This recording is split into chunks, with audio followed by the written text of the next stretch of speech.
Howdy, boys and girls. We're back. We're on power steering install. And you can see I've put the brackets on the power steering pump. You can see how I installed them. Used the little bolts. Installed the pulley. And on this one, there is the aluminum spacer between the pump housing and the bracket. They provide the spacer for you. So that's the only one that has a spacer. The rest of them are just lock washers. So we will take the assembled pump and we'll go to the car. First, we'll stop off at the transmission. Car was equipped with a Saginaw. And we're going to take it to our buddy Kevin Holiday. And he's going to go through it and put new bearings and seals in it for me. Because she has a slight noise inside. So we want to correct that before it leaves. And you see we have disconnected the steering column and let it down a little bit to make it easier to get the power steering box in. We removed the old box, and the old manual steering box laying here. If anybody didn't know what a manual box looked like, here's your big surprise. But old, greasy, but hey, it did the job, but we're going to put power steering on it. So, if we come around and get here in the engine bay, we had to do a little bit of work, and I'm still not convinced I'm done modifying. Now, the water pump obviously has been replaced at some time because, let's face it, it's not the same orange as the engine is. I had to drill out this hole because it was only threaded to about right there. And as you can see, the bolt goes all the way through, threads in. So, it goes on just like so. And we'll just insert the bolt there to hold it for right now. Okay, so it holds it in place. Well, what I'm running into right now is, see that stud? Now, this stud is what holds the reservoir housing to the actual pump body. And I had one of these taken apart many videos ago. I'll put a link back to that video if you want to see one of these pumps taken apart. I did a video on that. But that bolt right there is just holding the reservoir housing to the pump itself. So I may have to trim that because that's actually hitting in the block. So I think I'm going to still have to do a little trim work there. But the factory bracket, which goes right here on that exhaust bolt comes out, goes right there, and then this end of it actually goes on the first motor mount bolt on the front under here. I know you can't see it, but it's right under the manifold there. It goes on just like this. And then here is your adjustment to tighten your belt. And yes, I do have to get a double groove crank pulley. That'll be coming on the way. I wanted to make sure that, I had my pulley in the right place before I ordered it. I wanted to make sure I had the right size one.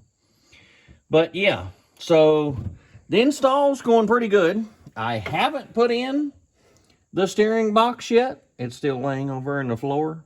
And when I mount that steering box in there, I'm going to have to put the pitman arm on it, then mount it up in here and attach the rag joint back to the frame, connect the drag link, all that good stuff. But to drill this bolt out, I had to take the fan off to get the drill in there to drill it out. So at some point, we'll have to start putting this stuff back together. But yeah, so power steering install is going good for the moment. We'll get some of these other bolts out of the way. I will probably trim this off. And when the new pulley comes in for the crank, we'll measure for us a belt and see if we can get this thing turning a little easier. So y'all hang on and we will get to that. Alrighty. So we got everything installed on the power steering.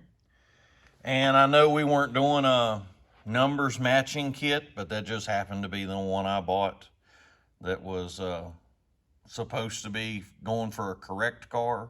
On this one, we're not exactly 100% factory correct, so we're just trying to put something on that looks good and functions. But you'll see that I talked about in the earlier part of the video that stud, I ended up cutting it off so it would clear the block.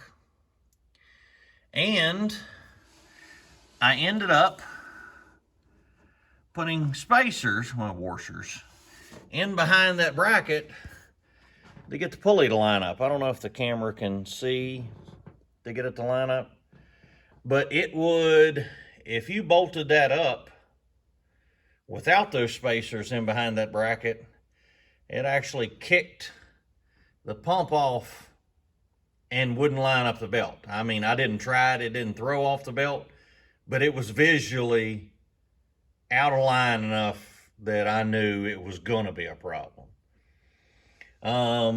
This bracket right here bolted up to the motor mount just fine, bolted up to the exhaust manifold, and I did trim the back of it a little bit, for there is a little bit of interference it had right there. When I moved the pump back, there was a little bit of interference right there on the back of the housing. So I clearanced that. I clearanced it just so that it wouldn't rub, because them housings are really, really thin, and I didn't want it to rub a hole or vibrate or anything and then cause a leak. The hoses actually fit, no adapters needed. I don't know if I can get the camera down here to see. Oh, there it is. There's the pressure hose. Comes off, goes under the motor, and comes up under the motor mount, and then comes back to the steering box.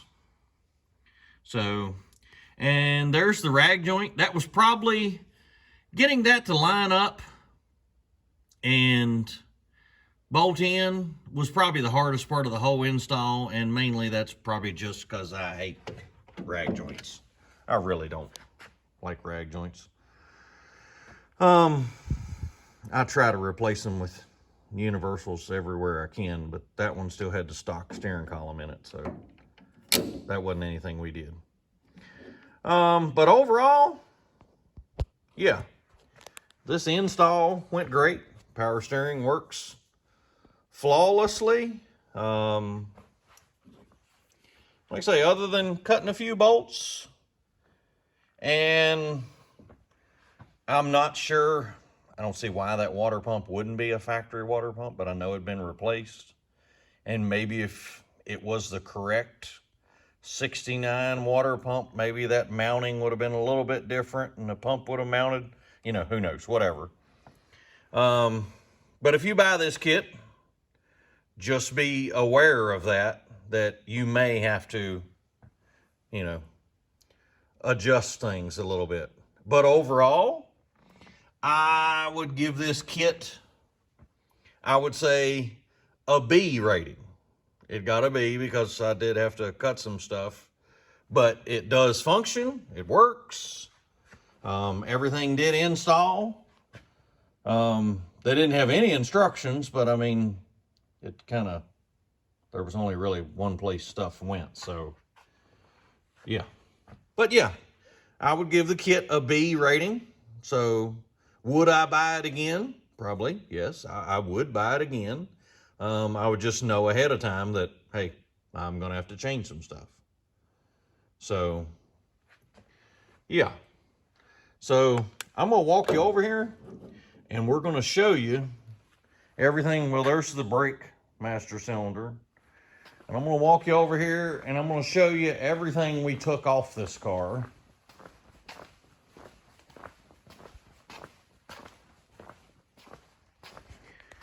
Yeah, we put a distributor on it, changed the timing chain and gears because they were wore slap out. There's the front drums we changed the coil, because when we put in a new aftermarket distributor, yeah, didn't need a resistor. We changed the shocks on the car. We changed the fuel pump. There's the manual gearbox. We had to change the pulley. And I did buy a pulley from Speedway to get the power steering belt. And I'll insert the number of Speedway. This one did not line up. Even though it's got the extra space between the two, you see here, the different spacing, it did not line up. I don't know, maybe it was for a different application, but small block Chevrolet, it was off probably a quarter of a groove. So yeah, it didn't work out. And we changed the radiator because it was starting to turn green on the bottom. You see it there? So it was starting a leak. You know, it wasn't like a drastic leak, but you can tell that was going to get worse. That wasn't going to get any better. So while it was here, we changed the radiator too. And we have the original wheels and tires. Well, not the original tires, but the original wheels that were on the car. The tires date coded from 20 some years ago. But yeah, so that's everything we took off. And yeah, that's a pretty good pile for just coming in for power steering and brakes. But yeah, so the car's 99% done. She's getting ready to go home. So as we end all our videos, thank you, Lord. Thank you for today.